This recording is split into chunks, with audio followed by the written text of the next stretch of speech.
ಸಮಸ್ತ ಕೇಳುಗರಿಗೆ ಓದುವ ಪ್ರೀತಿಗಾಗಿ ಯೂಟ್ಯೂಬ್ ಚಾನಲ್ಗೆ ಸ್ವಾಗತ. ಪಾಕಕ್ರಾಂತಿ ಮತ್ತು ಇತರ ಕಥೆಗಳು ಭಾಗ 5. ಪೇಟೆ ಬೀದಿಯಲ್ಲಿ ಸ್ಕೂಟರ್ ಬಿಟ್ಟುಕೊಂಡು ಬರುತ್ತಾ ಅನೇಕ ಚಪ್ಪಾಳೆಗಳು, ಓಹೋ ಸದ್ದು ಕೇಳಿತು. ತಿರುಗಿ ನೋಡಿದಾಗ ಅಪರಿಚಿತ ಮುಖಗಳು ಕಂಡದ್ದರಿಂದ ಯಾರನ್ನು ನೋಡಿಕೊಂಡು ಕೂಗುತ್ತಿದ್ದಾರೋ ಏನೋ ಎಂದು ಆಲಕ್ಷಿಸಿ ಮುನ್ನಡೆದೆ. ಆದರೆ ದಾರಿಯುದ್ದಕ್ಕೂ ಚಪ್ಪಾಳೆಗಳು, ಕೂಗುಗಳು ಹೆಚ್ಚಾಗುತ್ತಾ ಹೋದವು. ನನಗೆ ಒದಗಿದ ದಿಢೀರ್ ಜನಪ್ರಿಯತೆ ನೋಡಿ ನನಗೆ ಅನೇಕ ಅನುಮಾನ, ಸಂಶಯಗಳು ಶುರುವಾದವು. ಇಲ್ಲ, ಮುಖಕ್ಕೆಲ್ಲ ಅಡಿಗೆ ಮನೆಯ ಮಸಿ ಮೆತ್ತುಕೊಂಡು ವಿಕಾರವಾಗಿ ನನ್ನ ಮುಖ ಕಾಣುತ್ತಿರಬಹುದು. ಇಲ್ಲವೇ ಸ್ಕೂಟರ್ ಸ್ಟೆಪ್ನಿಯೋ ಹಿಂದುಗಡೆ ಸೀಟೋ ಕಳಚಿಕೊಂಡು ದಾರಿಯಲ್ಲಿ ಬಿದ್ದಿರಬೇಕು ಎಂದು ಊಹಿಸುತ್ತಾ ಹಿಂದಿರುಗಿ ನೋಡಿದೆ. ಸ್ಟೆಪ್ನಿ ಸೀಟು ಎಲ್ಲ ಸ್ವಸ್ಥಾನದಲ್ಲೇ ಇದ್ದವು. ಆದರೆ ಸ್ಕೂಟರ್ ನಿಧಾನವಾಗಿದ್ದು ನೋಡಿ ಒಂದಷ್ಟು ಜನ ರಸ್ತೆಯಲ್ಲಿ ನನ್ನತ್ತ ಓಡಿ ಬರಲು ಶುರು ಮಾಡಿದ್ದು ಕಂಡಿತು. ನನಗೆ ವಾಸ್ತವವಾಗಿ ಇನ್ನು ಜೋರಾಗಿ ಸ್ಕೂಟರ್ ಬಿಟ್ಟುಕೊಂಡು ಪರಾರಿಯಾಗಬೇಕೆನ್ನಿಸಿದರೂ ಅಷ್ಟೇ ತೀವ್ರವಾಗಿ ಯಾಕೆ ಓಡಿ ಬರುತ್ತಿದ್ದಾರೆಂದು ಕುತೂಹಲವಾಯಿತು. ಸ್ಕೂಟರ್ ನಿಲ್ಲಿಸಿದೆ. ಗುಂಪಿನಲ್ಲಿ ಮುಂದೆ ಓಡಿ ಬರುತ್ತಿದ್ದವನು ಸ್ಕೂಟರ್ ಬಳಿ ಬಂದವನೇ ಏದುಸಿರು ಬಿಡುತ್ತಾ ಹೆಡ್ಲೈಟ್ ಹೆಡ್ಲೈಟ್ ಎಂದು ಕೂಗಿದ. ಹಾಗೆಂದರೇನೆಂದು ಅರ್ಥವಾಗದೆ ಕಣ್ಣು ಬಿಡುತ್ತಿದ್ದ ನನಗೆ ಹೆಡ್ಲೈಟ್ ಸರ್, ಹೆಡ್ಲೈಟ್ ಆನ್ ಮಾಡಿದ್ದೀರಿ ಎಂದು ವಿವರಿಸಿದ. ತಾಲೂಕು ಆಫೀಸಿನ ಎದುರು ಸ್ಕೂಟರ್ ನಿಲ್ಲಿಸಿದಾಗ ಅದಕ್ಕೆ ವಾಲಿಕೊಂಡು ನಿಂತು ಮಾತಾಡುತ್ತಿದ್ದ ಯಾರೋ ಸ್ವಿಚ್ ಆನ್ ಮಾಡಿರಬೇಕು. ಕೈಗೆ ಸಿಕ್ಕ ಏನನ್ನಾದರೂ ತಿರುವುತ್ತಾ ಚಿವುಟುತ್ತಾ ಮಾತಾಡುವುದು ಮೂಡುಗೆರೆಯ ನಾಗರಿಕರ ಹವ್ಯಾಸ. ಕೈಗೆ ಏನೂ ಸಿಕ್ಕದಿದ್ದರೆ ಎದರು ಮಾತನಾಡುತ್ತಿರುವವನ ಕೋಟಿನ ಗುಂಡಿಯನ್ನು ತಿರುಪು ಕೀಳುತ್ತಾ ಮಾತಾಡುತ್ತಾರೆ. ಅವರ ಮಾತು ಮುಗಿಯುವ ಹೊತ್ತಿಗೆ ಸುತ್ತಲಿದ್ದ ಏನಾದರೂ ಒಂದು ಜಖಂ ಆಗಿದ್ದರೆ ಅವರಿಗೆ ಸಮಾಧಾನ. ಅದಿರಲಿ, ಹೆಡ್ಲೈಟ್ ಹತ್ತಿಕೊಂಡಿರುವುದಕ್ಕೆ ಇವರು ಲೋಕ ಮುಳುಗಿ ಹೋಗುತ್ತೆ ಎನ್ನುವಂತೆ ಚಪ್ಪಾಳೆ ತಟ್ಟುತ್ತಾ ಕಿರಿಚಾಡುತ್ತಾ 40 ಕಿಲೋಮೀಟರ್ ವೇಗದಲ್ಲಿ ಸ್ಕೂಟರಿನಿಂದ ಹಿಂದೆ ಓಡಿ ಬರಬೇಕಾ? ಅಕ್ಕಪಕ್ಕದಲ್ಲೇ ಯಾರಾದರೂ ಕನ್ನ ಹೊಡೆಯಲಿ, ದರೋಡೆ ಮಾಡಲಿ, ರಸ್ತೆಯಲ್ಲಿ ಯಾರಾದರೂ ಪ್ರಜ್ಞೆ ತಪ್ಪಿ ಬಿದ್ದಿರಲಿ, ಸಾರ್ವಜನಿಕ ನಲ್ಲಿ ನೀರು ವೃಥಾ ಹರಿದು ಹೋಗುತ್ತಿರಲಿ, ಜನ ತಮಗೆ ಸಂಬಂಧವೇ ಇಲ್ಲದಂತೆ ನೋಡಿಕೊಂಡು ಹೋಗುತ್ತಾರೆ. ಆದರೆ ಯಾರಾದರೂ ತಮ್ಮ ವಾಹನದ ದೀಪ ಬೆಳಗಿನ ಹೊತ್ತು ಹತ್ತಿಸಿಕೊಂಡು ಹೋದರೆ ಎಂಥ ಅಚಾತುರ್ಯ ಆಗುತ್ತಿದೆ ಎನ್ನುವಂತೆ ಕೂಗಿ ಕಿರುಚಾಡಿ ಗಲಾಟೆ ಮಾಡುತ್ತಾರೆ.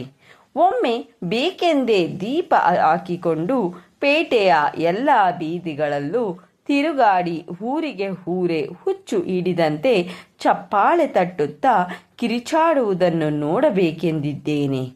ಇಲ್ಲಿ ನೀವು ರಾತ್ರಿ ದೀಪ ಇಲ್ಲದೆ ಅಡ್ಡಾಡಿದರೂ ಪರವಾಗಿಲ್ಲ, ಆದರೆ ಬೆಳಗ್ಗಿನ ಹೊತ್ತು ದೀಪ ಹಾಕಿಕೊಂಡು ಅಡ್ಡಾಡುವುದನ್ನು ಯಾರೂ ಬಿಲ್ಕುಲ್ ಸಹಿಸುವುದಿಲ್ಲ.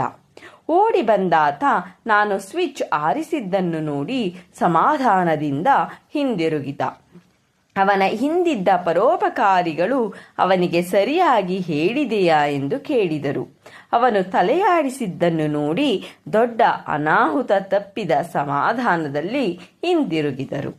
ಸ್ವಿಚ್ ಆರಿಸಿದ ನಂತರ ನಿಂತುಕೊಂಡು ಯೋಚಿಸಿದಾಗ ಸೀಮೆ ಎಣ್ಣೆಯನ್ನು ಕೋರ್ಟ್ ಮೆಟ್ಟಿಲು ಹತ್ತಿ ಕಾರ್ಡು ತಗೊಂಡು ಪಡೆಯಬೇಕೆಂದಾದರೆ ಅವರ ತಂಟೆಯೇ ಬೇಡ.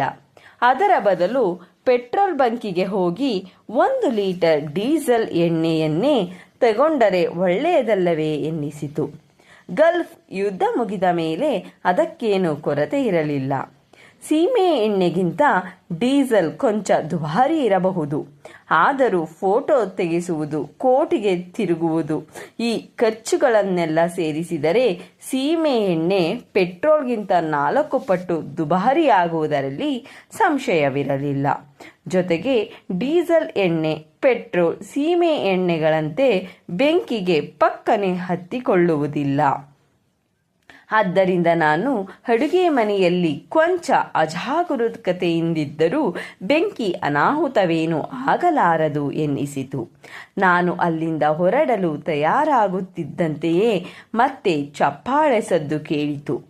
ನೋಡಿದರೆ ಶ್ಯಾವಲೆಸ್ ಮೋಹನ್ ಯಾರನ್ನೋ ಕರೆದುಕೊಂಡು ಸರಸರ ನನ್ನ ಕಡೆಗೆ ನಡೆದು ಬರುತ್ತಿದ್ದ. ದಿನಕ್ಕೊಂದು ಕಂಪನಿ ಏಜೆಂಟ್ ಆಗಿ ಆ ಕಂಪನಿಯ ಮಾಲುಗಳನ್ನು ಕೊಂಡಾಡುತ್ತಾ ಗಿರಾಕಿ ಹುಡುಕುವುದು ಅವನ ದಿನಚರಿ. ಕೆಲವೇ ದಿನಗಳ ಹಿಂದೆ ವ್ಯಾಕ್ಯೂಮ್ ಕ್ಲೀನರ್ ಒಂದು ತಂದು ಮನೆಯ ಸಕಲ ಕೆಲಸಗಳನ್ನು ಇದು ಮಾಡುತ್ತದೆಂದು ಹೊಗಳಿ ಅದರ ಧೂಳು ತೆಗೆಯುವ ಸಾಮರ್ಥ್ಯ ತೋರಿಸಲು ನಮ್ಮ ಮನೆಯ ರಗ್ಗು ಕಂಬಡಿಗಳೆಲ್ಲ ಮೇಲೆಲ್ಲ ಓಡಾಡಿಸಿ ಅದು ರಗ್ಗಿನ ತುಪ್ಪಟವನ್ನೆಲ್ಲ ಎಳೆದು ಹಾಕಿ ರಗ್ಗುಗಳು ಸೊಳ್ಳೆ ಪರದೆಗಳಂತಾಗಿದ್ದವು. ಈಗ ಶ್ಯಾವೆಲ್ಲೆಸ್ ಕಂಪನಿಗೆ ಸೇರಿದ್ದರಿಂದ ಯಾವುದೋ ಗೊಬ್ಬರವನ್ನು, ಕ್ರಿಮಿನಾಶಕವನ್ನು ಹೊಗಳಿ ತಾರೀಫು ಮಾಡಲು ನನ್ನ ಬಳಿಗೆ ಬರುತ್ತಿದ್ದಾರೆಂದು ಊಹಿಸಿದೆ. ಇರುವೆ ಕಾಟಕ್ಕೆ ಅವನ ಬಳಿ ಏನಾದರೂ ಇದೆಯೇ ಕೇಳೋಣವೆಂದು ನಿಂತು ನಿರೀಕ್ಷಿಸಿದ್ದೆ. ಮೋಹನ ನನ್ನ ಬಳಿ ಬಂದವ ಅವನೊಡನೆ ಬರುತ್ತಿದ್ದಾತನನ್ನು ತೋರಿಸಿ, ಇವರು ನಿನ್ನ ನೋಡಬೇಕಂತೆ, ಅದಕ್ಕೆ ಕರೆದುಕೊಂಡು ಬಂದೆ ಕಣಯ್ಯ ಎಂದ. ಜೊತೆ ಬಂದಾತ, ನಮಸ್ಕಾರ, ನಾನೇ ನಿಮ್ಮ ಮನೆಗೆ ಬರಬೇಕೆಂತಿದ್ದೆ ಸರ್, ಇಲ್ಲೇ ಸಿಕ್ಕರಲ್ಲ, ತುಂಬ ಸಂತೋಷ. ತಮ್ಮಿಂದ ನನಗೆ ಚೂರು ಸಹಾಯ ಆಗಬೇಕಾಗಿದೆ ಎಂದ. ಏನು ಹೇಳಿ ಎಂದು ಕುತೂಹಲದಿಂದ. ಏನು ಹೇಳಿ ಎಂದೆ ಕುತೂಹಲದಿಂದ. ಏನಿಲ್ಲ, ಅದೇ ನಿನ್ನೆ ನನ್ನ ಹೆಂಡತಿಗೆ ಡೆಲಿವರಿ ಆಯಿತು, ಎಲ್ಲ ದೇವರ ದಯೆ ಅಂತಿಟ್ಕೊಳ್ಳಿ. ಏನೂ ತೊಂದರೆ ಆಗಲಿಲ್ಲ, ಒಂದು ಗಂಡು ಮಗು ಆಗಿದೆ. ತಾವು ಒಂದು ಹೆಸರು ಹೇಳಿಬಿಟ್ರೆ ಎಲ್ಲ ಕಂಪ್ಲೀಟ್ ಆದಂಗಾಗ್ತದೆ ಎಂದು ಸಂಭ್ರಮದಲ್ಲಿ ಹೇಳಿದ. ನನಗೆ ಹೆಸರು ಸೂಚಿಸುವುದು ಎಂದರೆ ಆಗುವುದಿಲ್ಲ. ನಾವು ಹೇಳುವ ಹೆಸರು ಎಂದು ತಂದೆ ತಾಯಿಗಳಿಗೆ ತೃಪ್ತಿಯಾಗುವ ಹಾಗೆ ಇರುವುದಿಲ್ಲ.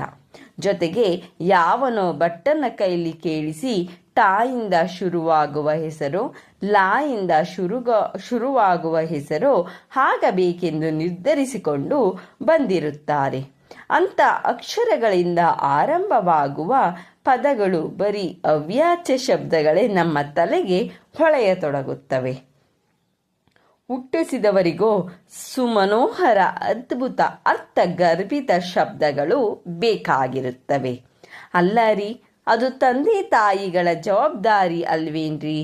ಹುಟ್ಟಿಸಿದವರೇ ಹೆಸರಿಡಬೇಕು, ಇಲ್ಲದಿದ್ದರೆ ಹೆಸರು ಯಾರ್ದೋ ಬಸರು ಯಾರ್ದೋ ಅಂತ ಗಾದೆ ಮಾತಾಗುತ್ತೆ. ಹಾಗಲ್ಲ ಸರ್, ನಮ್ಮಂಥವರಿಗೆಲ್ಲ ಎಲ್ಲಿ ಹೆಸರು ಇಡುವುದಕ್ಕೆ ಬರ್ತದೆ? ಅದಕ್ಕೂ ಯೋಗ್ಯತೆ ಬೇಡವೇ? ತಾವಾದರೆ ಕವಿಗಳು, ಕತೆ ಕವನ ಬರಿತೀರಿ, ತಮಗೆ ಹೆಸರು ನಾಲಿಗೆ ತುದಿಯಲೇ ಇರುತ್ತೆ. ಯಾರು ಹೇಳಿದರು ನಿಮಗೆ ಆಗಂತ? ಯಾರ್ಯಾರೋ ಹೇಳಿದರು ಸರ್. ಅವರೇ ಯಾರ್ಯಾರು ಅಂತ ಕೇಳ್ತಿದ್ದೀನಿ. ಯಾಕೆ ಸರ್?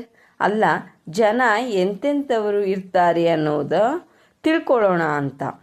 ಅಷ್ಟೇನಾ? ಯಾರ್ಯಾರೋ ಯಾಕೆ ಸರ್? ನಮ್ಮ ಮೋಹನ್ ಸಾಹೇಬ್ರು ಹೇಳಿದ್ರಲ್ಲ ಸರ್. ಆತ ಯಾರು ಹೇಳಿದರೆಂದು ತಿಳಿಸಲು ಹಿಂದು ಮುಂದು ನೋಡಿದ್ದಕ್ಕೆ ಕಾರಣ, ಅದನ್ನು ಹೇಳಿದವ ನನ್ನೆದರೆ ಹಲ್ಲು ಕಿರಿಯುತ್ತಾ ನಿಂತಿದ್ದು. ನನಗೆ ಆ ಸನ್ನಿವೇಶದ ಅಸಂಬದ್ಧತೆಯನ್ನು ನೋಡಿ ಸಿಟ್ಟೇ ಬಂತು. ಸ್ಕೂಟರ್ ಬ್ರೇಕ್ ಹಾಕುತ್ತಿದ್ದಂತೆಯೇ ರಸ್ತೆ ಮಧ್ಯೆ ಒಂದು ಅಸಂಬದ್ಧ ಪ್ರಹಸನ ಆರಂಭವಾಗಿತ್ತು. ಇಂಥ ಸನ್ನಿವೇಶಗಳನ್ನಾಗಲಿ ಪಾತ್ರಗಳನ್ನಾಗಲಿ ಬರೆದರೆ ವಿಮರ್ಶಕರು ಸರಿಯಾಗಿ ರೂಪ ತಳೆದಿಲ್ಲ, ಪಾತ್ರ ಪೋಷಣೆ ಸರಿಯಾಗಿಲ್ಲ, ಈ ಕಾದಂಬರಿಗೆ ಖಚಿತ ಉದ್ದೇಶವಿಲ್ಲ, ಹಾಗೆ ಹೀಗೆ ಎಂದೆಲ್ಲ ಬೈದು ಟೀಕೆ ಮಾಡುತ್ತಾರೆ. ಆದರೆ ಇಂಥ ಅಧ್ವಾನದ ಊರಿನಲ್ಲಿದ್ದು ಒಳ್ಳೆ ಕತೆ ಕಾದಂಬರಿಯನ್ನು ಒಬ್ಬ ಬರೆಯಬೇಕೆಂದು ವಿಮರ್ಶಕರು ನಿರೀಕ್ಷಿಸುವುದು ಲೇಖಕನ ಯೋಗ್ಯತೆಗೆ ಮೀರಿದ ಜವಾಬ್ದಾರಿಯನ್ನು ಅವರ ತಲೆಯ ಮೇಲೆ ಹೊರಿಸಿದ ಹಾಗೆ.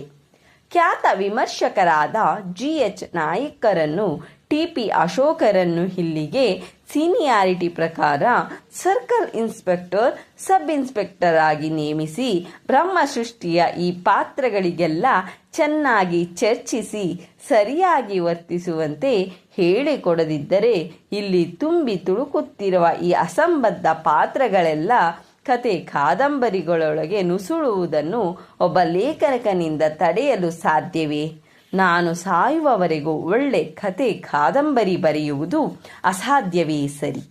ಪಾಕಕ್ರಾಂತಿಯ ಸಮಸ್ಯೆಗಳಲ್ಲಿ ಸಿಕ್ಕಿಕೊಂಡು ಒದ್ದಾಡುತ್ತಿದ್ದ ನನಗೆ ಮೋಹನ್ ಸಾಹೇಬ್ರು ಮಾಡಿದ ಕೆಲಸಕ್ಕೆ ರೇಗಿ ಹೋಯಿತು. ಅವನು ಕರೆತಂದ ವ್ಯಕ್ತಿಗೆ ಗಂಡು ಮಗು ಹುಟ್ಟಿದ್ದು ಅವನ ಜೀವನದ ಅತಿ ಮುಖ್ಯ ಘಟನೆ ಇರಬಹುದು. ಆದರೆ ಇದು ಇಡೀ ವಿಶ್ವಕ್ಕೆ ಅಮೋಘ ಗಳಿಗೆ. ಜಗತ್ತೆಲ್ಲ ಈ ಸಂಭ್ರಮದಲ್ಲಿ ಭಾಗಿಯಾಗಬೇಕೆಂದು ಬಯಸಿ ಆತ ಹೆಸರು ಇಡುವ ಜವಾಬ್ದಾರಿ ನನಗೆ ವಹಿಸಲು ಬರಬಹುದೇ? ಮೋಹನನ ಕಡೆಗೆ ಕೋಪದಿಂದ ಕಣ್ಣು ಬಿಟ್ಟಿದ್ದನ್ನು ನೋಡಿ ಗಾಬರಿಯಾದ ಅವನ ಜೊತೆ ಬಂದಿದ್ದವ ತಾನೇನು ದೊಡ್ಡ ತಪ್ಪು ಮಾಡಿದ್ದೇನೆಂದು ತಿಳಿದು, ಬರ್ತೀನಿ ಸರ್, ಇನ್ನೊಂದು ಸಾರಿ ತಮ್ಮನ್ನು ಭೇಟಿ ಮಾಡ್ತೀನಿ, ಇವತ್ತು ಯಾಕೋ ನಿಮಗೆ ಮೂಡು ಸರಿಯಿಲ್ಲ ಎಂದು ಹೇಳಿ ಜನಜಂಗುಳಿಯೊಳಗೆ ಕರಗಿ ಹೋದ. ಮೋಹನನ ಕಡೆಗೆ ತಿರುಗಿ, ಯಾರಯ್ಯ ಈತ ಎಂದು ಆಗ ತಾನೇ ಬೆನ್ನು ತಿರುಗಿಸಿ ಹೊರಟಿದ್ದಾತನ ಕಡೆ ನೋಡುತ್ತಾ ಕೇಳಿದೆ. ನಂಗೇನಯ್ಯ ಗೊತ್ತು, to be frank with you, ನನಗೆ ನಿನ್ನೆ ಸಾಯಂಕಾಲ ನರ್ಸಿಂಗ್ ಹೋಮ್ನಲ್ಲಿ ಪರಿಚಯ ಅಷ್ಟೇ. ಈಗ ಸಿಕ್ಕು ನಿನ್ನೆ ಸಂಜೆ ಗಂಡು ಮಗು ಆಯಿತು, ಒಂದು ಹೆಸರು ಹೇಳಿ ಅಂತ ಕೇಳಿದ. ಅದಕ್ಕೆ ನಿನ್ನ ಬಳಿಗೆ ಕರೆದುಕೊಂಡು ಬಂದೆ. ಒಂದು ಹೆಸರು ಹೇಳುವುದಕ್ಕೆ ನಿನಗೆ ಆಗಲಿಲ್ಲವಯ್ಯ? ನಿನಗೆ ಅದೇನು ಮಕ್ಕಳು ಹೆರುವುದಕ್ಕಿಂತ ದೊಡ್ಡ ಕೆಲಸನಾ? ಹಂಗಿದ್ದರೆ ನೀನೇ ಯಾಕೆ ಒಂದು ಹೆಸರು ಹೇಳಿ ಕಳಿಸಬಾರದಿತ್ತು? ನನ್ನ ಹತ್ರ ಯಾಕೆ ಎಳ್ಕೊಂಡು ಬಂದೆ? ನಂಗೆಲ್ಲಯ್ಯ ಪುರ್ಸೊತ್ತಿದೆ. ಹೊಟ್ಟೆ ಪಾಡಿಗೆ 24 ಗಂಟೆ ತಿರುಗಬೇಕು. ಅದೂ ಅಲ್ಲದೆ ನನ್ನ ಹೆಂಡತಿಯನ್ನು ನರ್ಸಿಂಗ್ ಹೋಮಿಗೆ ಸೇರಿಸಿ ಇವತ್ತು ಡೆಲಿವರಿ ಆಗುತ್ತೆ, ನಾಳೆ ಆಗುತ್ತೆ ಅಂತ 15 ದಿನದಿಂದ ಕಾಯ್ತಾ ಇದ್ದೀನಿ. ಅಲ್ಲೇ ಈ ಮನುಷ್ಯ ನನಗೆ ಗೊತ್ತಾಗಿದ್ದು. ಬೆಳಿಗ್ಗೆ ಇದ್ದು ಟಿಫನ್ ತಂದು ಕೊಟ್ಟು ಹೋಗಿ ಅಡಿಗೆ ಮಾಡಿ ನರ್ಸಿಂಗ್ ಹೋಮ್ಗೆ ಊಟ ಸಪ್ಲೈ ಮಾಡಿ ಆಮೇಲೆ ಕೆಲಸಕ್ಕೆ ಅಟೆಂಡ್ ಮಾಡಬೇಕು.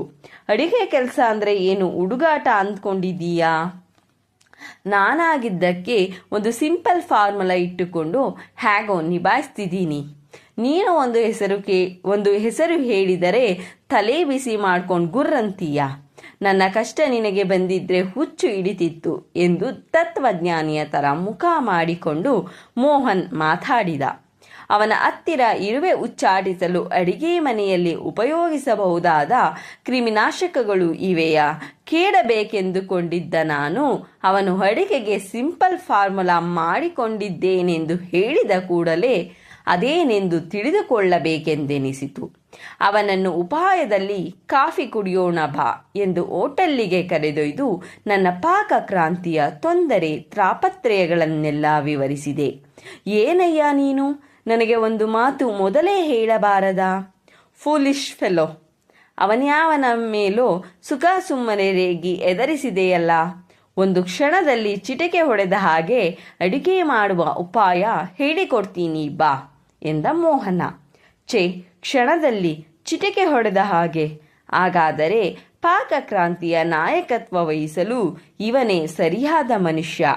ಆಳಾದವನು ತನ್ನ ಅಮೋಘ ಸಂಶೋಧನೆಗಳನ್ನು ಪತ್ರಿಕೆಗಳಲ್ಲಿ ಪ್ರಕಟಿಸದೆ ಕದ್ದು ಮುಚ್ಚಿ ಕಾಫಿ ಕುಡಿಸಿದವರಿಗೆ ಮಾತ್ರ ಹೇಳುತ್ತಾನಲ್ಲ ಎಂದು ಬೇಸರವಾಯಿತು.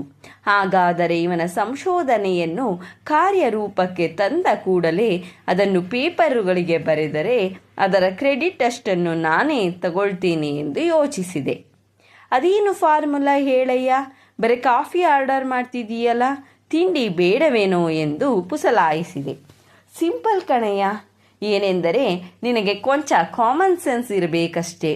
ಈಗ ಕುಕ್ಕರ್ನಲ್ಲಿ ಅನ್ನ ಮಾಡ್ತಿದೀಯಲ್ಲ, ಹಾಗೆ ಅದರ ಜೊತೆಗೆ ಅನ್ನ, ಸಾಂಬಾರ್, ತಿಳಿಸಾರು, ಪಲ್ಯ ಎಲ್ಲ ಒಂದೇ ಸಾರಿಗೆ ಮಾಡಿ ಇಳಿಸಿಬಿಡಬಹುದು ಕಣೋ. ನಾನು ಹೇಳುವುದನ್ನು ಕೊಂಚ ಸರಿಯಾಗಿ ಗಮನ ಇಟ್ಟು ಕೇಳಿಕೊ. ಈಗ ಕುಕ್ಕರ್ನೊಳಗೆ ಮೊದಲು ನೀರು ಹಾಕ್ತೀಯಲ್ಲ, ಅದನ್ನೇ ಒಂದು ಪಾವು ಹೆಚ್ಚಿಗೆ ಹಾಕು. ಅದರೊಳಗೆ ಒಂದು ಚಟಾಕು ಬೇಳೆನೂ ಹಾಕಿಬಿಡು. ಅದರ ಮೇಲೆ ಅಕ್ಕಿ ಇಟ್ಟು ಅನ್ನಕ್ಕೆ ನೀರಿಡು. ಅದರ ಮೇಲಿನ ಪಾತ್ರೆಯಲ್ಲಿ ಸಾಂಬಾರ್ಗೆ ಬೇಕಾಗಿರೋ ತರಕಾರಿ ಇಟ್ಟುಬಿಡು. ಅದರ ಮೇಲಿನ ಪಾತ್ರೆಯಲ್ಲಿ ಮತ್ತಷ್ಟು ಬೇಳೆ ಹಾಕಿ ನೀರಿಡು. ಆಮೇಲೆ ಎಲ್ಲಾನು ಒಟ್ಟಿಗೆ ಬೇಯೋದಕ್ಕೆ ಇಟ್ಟುಬಿಡು. ಅಷ್ಟೇ ತಾನೇ? ನೋ ನೋ ನೋ, ಇನ್ಮುಂದೇನೆ ತೋರಿಸಬೇಕಾಗಿರೋದು ಬುದ್ಧಿವಂತಿಕೆ. ಒಂದೊಂದು ಪದಾರ್ಥ ಬೇಯೋದಕ್ಕೆ ಒಂದೊಂದು ಟೈಮ್ ತಗೊಳ್ಳುತ್ತೆ. ಅದಕ್ಕೆ ನಾನು ಹೇಳ್ತಿರೋ ಕ್ರಮದಲ್ಲಿ ಪಾತ್ರೆ ಇಡಬೇಕು. ಕುಕ್ಕರ್ ಪುಸ್ ಅನ್ನೋದಕ್ಕೆ ಶುರು ಮಾಡಿದ 3 ನಿಮಿಷಕ್ಕೆ ಬೇಳೆ ಬೇಯುತ್ತೆ. ಕೂಡಲೇ ಕುಕ್ಕರ್ ಇಳಿಸಿ ಅದರ ಮೇಲೆ ತಣ್ಣೀರು ಸುರಿ. ಬೇಳೆ ತೆಗೆದು ಹೊರಗಿಡು. ಮತ್ತೆ ಕುಕ್ಕರ್ ಒಲೆಯ ಮೇಲಿಟ್ಟು ಕೆಳಗಿಳಿಸಿರೋ ಬೇಳೆಗೆ ಹುಳಿ, ಸಾಂಬಾರ್ ಪುಡಿ, ಕೊತ್ತಂಬರಿ ಸೊಪ್ಪು ಹಾಕಿ ರೆಡಿ ಮಾಡಿಟ್ಟುಕೋ. ಮತ್ತೆ ಕುಕ್ಕರ್ ಪುಸ್ ಅಂದ 2 ನಿಮಿಷಕ್ಕೆ ತರಕಾರಿ ಬೆಂದಿರುತ್ತೆ. ಮತ್ತೆ ಕುಕ್ಕರ್ ಹೊರಗಿಳಿಸಿ ತರಕಾರಿ ಪಾತ್ರೆ ತೆಗೆ. ಅದನ್ನು ಬೇಳೆ ಪಾತ್ರೆಗೆ ಸುರಿ. ಖಾಲಿಯಾಗಿರೋ ತರಕಾರಿ ಪಾತ್ರೆಗೆ ಎಣ್ಣೆ ಹಾಕಿ ಸಾಸಿವೆ, ಮೆಣಸಿನಕಾಯಿ, ಕರಿಬೇವಿನ ಸೊಪ್ಪು ಹಾಕಿ ಒಗ್ಗರಣೆಗೆ ರೆಡಿ ಮಾಡಿಕೊ. ಕುಕ್ಕರ್ ಒಲೆ ಮೇಲೆ ಇಡು. ಮತ್ತೆ ಕುಕ್ಕರ್ ಪುಸ್ ಅಂದ 2 ನಿಮಿಷಕ್ಕೆ ಕುಕ್ಕರ್ ತೆಗೆದು ಕೆಳಗಿಡು. ಎಣ್ಣೆ ಹಾಕಿದ ಪಾತ್ರೆಯನ್ನು ಒಲೆಯ ಮೇಲಿಡು. ಕುಕ್ಕರ್ ಒಳಗಿನ ಅನ್ನ ತೆಗೆದು ಹೊರಗಿಡು. ಅಷ್ಟೊತ್ತಿಗೆ ಒಲೆ ಮೇಲಿನ ಒಗ್ಗರಣೆಗೆ ಚಟ ಚಟ ಅನ್ನುತ್ತೆ. ಕುಕ್ಕರ್ ತಳದಲ್ಲಿರೋ ಬೇಳೆ ನೀರನ್ನು ಆ ಪಾತ್ರೆಗೆ ಸುರಿ. ಬಸ್, ತಿಳಿಸಾರು ರೆಡಿ, ಊಟ ರೆಡಿ. ಟಿವಿ ಜಾಹೀರಾತಿನ ಥರ ತಲೆ ಕೆಡುವ ಹಾಗೆ ಕೊರೆದ. ಇವನ ವಿಧಾನ ಬಹಳ ಸಿಂಪಲ್, ಕಾಮನ್ ಸೆನ್ಸ್ ಇದ್ದರೆ ಸಾಕು ಎಂದು ಹೇಳಿದಷ್ಟು ಹೊರತು ನನಗೆ ಇದು ಬಹಳ ಜಟಿಲವಾದ ಚೆಸ್ ಆಟದ ಥರ ಕಾಣಿಸಿತು.